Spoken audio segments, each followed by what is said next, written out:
নোয়াখালীতে ফিল্মি স্টাইলে রড বোঝাই ট্রাক ডাকাতি করল যুবদল কর্মী সুজন। আজ ভোররাতে নোয়াখালী কবিরহাট উপজেলার সুন্দরপুর ৫ নম্বর ওয়ার্ড থেকে ডাকাতির শিকার একটি ট্রাক ও রড সহ যুবদল কর্মী সোলেমান সুজন ও তার ২ সহযোগীকে আটক করেছে কবিরহাট থানা পুলিশ। আটক সোলেমান সুজন কবিরহাট উপজেলার সুন্দরপুর গ্রামের নীরা মিয়া বাড়ির আনন্দ মাস্টারের ছেলে। অন্যদিকে অপর আসামি আবু সায়েদ পৌরসভার উত্তর ঘোষবাগ গাড়িওয়ালাগো বাড়ির ওমর আলীর ছেলে। তারা একই উপজেলার বাসিন্দা। আমার বাড়ি কোটচাঁদপুর, জেলা ঝিনেদা।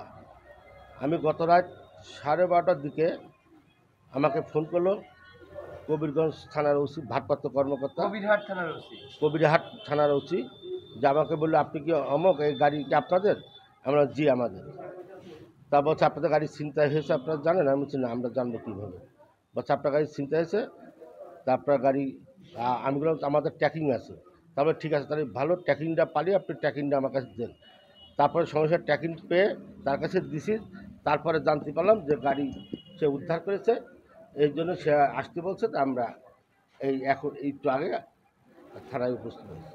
কোনোদিনও মালিক পক্ষ, ট্রাক মালিক পক্ষ এরপরে থাকে না, কারণ 1 কেজি যে মাল এক্ষেত্রে যখন ড্রাইভারটা বুঝতে নেয় চালান, ওই চালান অনুযায়ী ওই যার মাল তাকে সেভাবে বুঝে দিতে হয়। যদি 5 কেজি কম হয় তো ড্রাইভারের কাছ থেকে 5 কেজি টাকা নিয়ে নেয়।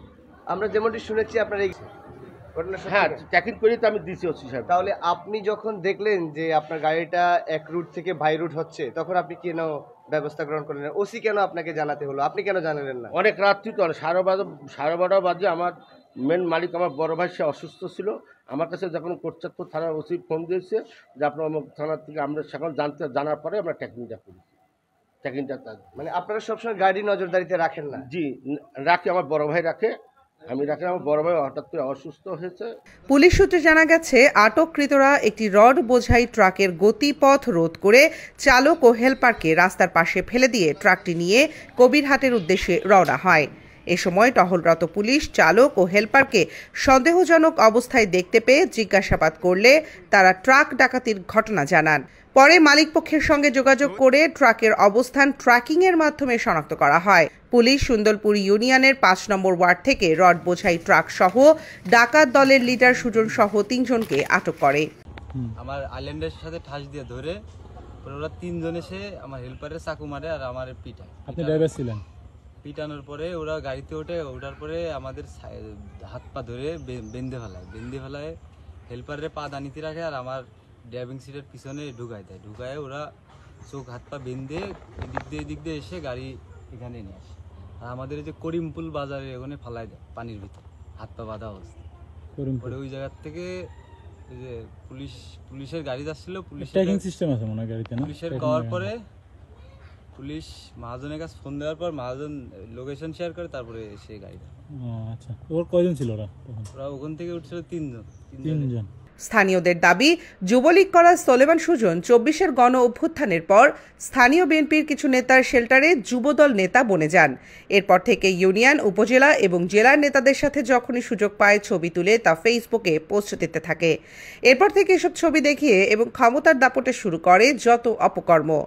এ বিষয়ে যোগাযোগ করলে কবিরহাট উপজেলা বিএনপির সাবেক আহ্বায়ক কামরুল হুদা চৌধুরী লিটন মুঠোফোনে বলেন, সুজন যুবদলের কোনো পদে নেই, আগে সে যুবলীগ করত। 5 আগস্ট 24-এর পর যুবদলের সমর্থক হিসেবে নিজেকে পরিচয় দেয়। ইতিমধ্যেই জেলা যুবদলের নির্দেশে তাকে দল থেকে বহিষ্কার করা হয়েছে। না, আমাদের দল থেকে তো আমাদের 5 আগস্টের পূর্বে সে যুবলীগ করতো, আমাদের আপডেট করতো না। এরপর 5 আগস্টের পর আমাদের দলের সাথে সমর্থক হিসাবে আমাদের দলের কোনো কমিটির সদস্য নাই, কোনো কমিটির সদস্য। ইতিমধ্যে আমাদের ইউনিয়ন যুবদল তাকে প্রাথমিক সদস্য থেকে বহিষ্কার করছে। কিন্তু এটা সে আমাদের কোনো কমিটির সাথে সংশ্লিষ্ট না। তারপর তাকে বহিষ্কার করা হয়েছে। ইউনিয়ন যুবদলের একটি প্যাডে সুজনকে আজীবনের জন্য স্থায়ী বহিষ্কারের পত্রটি সামাজিক যোগাযোগ মাধ্যমে দেখা যাচ্ছে। অন্যদিকে জেলা বিএনপির সদস্য এবং কবিরহাট পৌর বিএনপির সাবেক আহ্বায়ক মোস্তাফিজুর রহমান মঞ্জু কঠোর হুঁশিয়ারি দিয়ে বলেন, যারাই দলের নাম ভাঙিয়ে অনিয়ম করবে, পাশাপাশি অনিয়মকারীদের থানা থেকে ছাড়ানোর জন্য সুপারিশ করবে, তাদেরকেও আসামি হিসেবে জেলে দেয়া হবে। তাই সবাই সাবধান হয়ে যান।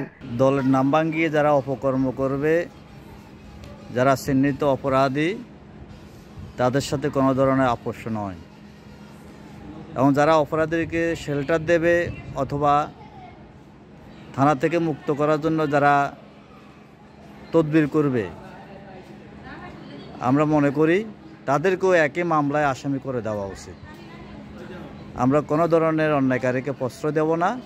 কবিরহাট থানার ভারপ্রাপ্ত কর্মকর্তা ওসি মোহাম্মদ শাহিন মিয়া জানান, রাতে সন্দেহভাজন একজন সহ মোট 3 জনকে ট্রাক সহ আটক করা হয়। প্রাথমিক জিজ্ঞাসাবাদের পর একজনকে ছেড়ে দেওয়া হয়েছে। ট্রাকের মালিক পক্ষ এসেছে। ডাকাতির মামলায় বাকি 2 জনকে আদালতে প্রেরণ করা হবে। জানতে পারছেন বিষয়টি হলো গতকাল আজকে রাত্রে 10টার দিকে আমি রাত্রিকালীন টিম ডিউটি করার সময় কবিরহাট থেকে বুয়াহাট যাইতে কলিমুদ্দিন পুল নামক স্থানে 2টা ছেলেকে আমি পাওয়ার পর তাদেরকে জিজ্ঞাসা করি, তোমরা এখানে হালিগে অবস্থায় কেন? তখন তারা তাৎক্ষণিকভাবে বলে আমাকে আমাদের এই চট্টগ্রাম থেকে ঝিনাইদহ গাড়ি নিয়ে যেতেছিলাম মাল নিয়ে ট্রড ভর্তি কুমিল্লা 14 নামক স্থানে বাবুরচি বাজার থেকে তাদেরকে একটা কভার ভ্যান আসছে ব্যারিকেড দিয়ে এই গাড়িটাকে আটক করে তাদেরকে বলে, তোমরা পিছনে একটা সিএনজিকে আঘাত করে আসছো, গাড়ি সাইড করো। দ্রুত সময়ের ভিতরে তারা 3 জন লোক গাড়িতে উঠে এসে তাদেরকে হাত পা বেঁধে ফেলে, মুখ বেঁধে ফেলে, চোখ বেঁধে ফেলে। তো সেই হিসাবে গাড়িটা ঘুরে এসে আমাদের এই কবিরহাট থানায় তাদেরকে রেখে ফেলে দেয়। এই সংবাদ পাওয়ার পরে তাৎক্ষণিকভাবে আমি বললাম, তাদের কোনো ফোন নাম্বার আছে, তোমাদের মোবাইলে আছে কিনা? মোবাইল নিয়ে গেছে। তোমার মালিকের নাম কি? ঝিনাইদহ মালিকের নাম কি? তাৎক্ষণিকভাবে আমি অবশ্য ওই ঝিনাইদহ তার যে থানায় বলছে সেই থানায় যে ওসি সাহেব, হ্যাঁ ওসি তহন্দ এবং ডিউটি ওসিকে ফোন করি যে এই নামে লোককে আমরা চিনি কিনা, এবং তার ফোন নাম্বারটা তাকে দেন। তাৎক্ষণিকভাবে তার ফোন নাম্বারটা দেয় আমাকে। দেওয়ার পরে আমি ওনার সাথে যোগাযোগ করার পর আমি কন্ট্রোলকে জানাই, আমাদের মোবাইল টিমে যারা আছে সবাইকে আমি অবগত করি যে আপনারা এই নামের গাড়িটা যেখানে পান আটক করেন। তারা অবশ্য যেহেতু কবিরহাট দিকে আমি মাইল দিকে বলছি, আপনার মেইন রোডটা ব্যারিকেড দেন, আর আমি পিছিয়ে দাওয়া করতেছি। ইতিমধ্যে আমরা বিশেষ দাওয়া করতে করতে আমরা সুন্দরবন নামক স্থান জমদের বাড়িতে এই গাড়িটা মাল আনলোড করা অবস্থা আমরা পাইছি। ওইখান থেকে আমরা 2 জনকে পাই, আরেকজন আমরা আনছি জিজ্ঞাসাবাদ করার জন্য, তাকে সম্পর্কিত এখনো পাইতেছি না। পাইলে আমরা আইনগত ব্যবস্থা চলমান আছে জিজ্ঞাসাবাদে। আর যারা এই কাজটা করছে তারাও চলে গেছে, আর 2 জনকে আমরা পাইছি মাল সহকারে। এখন হয়তো আমরা ওখানে জব্দ করেছি, জব্দ করে আইনগত ব্যবস্থা নেওয়া হয়েছি। মালিক আসলে দাখিল করবে, আর অবশিষ্ট আসামি যারা আছে তারা 2 জন আমাদের হেফাজতে। এর নাম হচ্ছে মীরাবাড়ি, তিনি আনন্দ মাস্টারের ছেলে। আপনি এই পরিচয়টা একটু ক্লিয়ার করবেন? হ্যাঁ, আমরা 2 জনকে পাইছি, সাইয়েদ আর সুজনকে আমরা পাইছি পলাতক। তারাও ঘটনাস্থলে ওইখানে পাইছি মাল করা অবস্থায়। তারা মোটামুটি বলছে মাল স্বীকার আমাদের কাছে বলছে, বাকিটা তদন্ত চলতেছে। আর এই ব্যাপারে আর কিছু